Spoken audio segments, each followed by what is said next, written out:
ഇന്ന് ബർത്ത്ഡേ ആയിട്ടുള്ള ആരെങ്കിലും ഉണ്ടോ? ഉണ്ടോ? സദസ്സിലുണ്ടോ?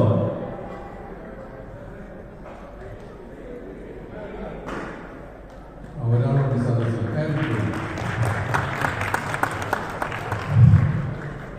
പക്ഷെ ഞാനിത് പറയാൻ കാരണം ഈ വേദിയിൽ ഒരാളുണ്ട് കേട്ടോ. ഹൈറ, ഇവിടെ ഹൈറ വരൂ. ഇന്ന് ഹൈറ ജനിച്ച ദിവസമാണ്. ഹൈറ അനസ്. ഒരു കൈ ഹാപ്പി ബർത്ത്ഡേ. അങ്ങനെ സമാജ പ്രസിഡന്റ്, ചാപ്റ്റർ പ്രസിഡന്റ് കൂടിയായിട്ടുള്ള Shri P V Radhakrishnan sir എത്തിയിട്ടുണ്ട്.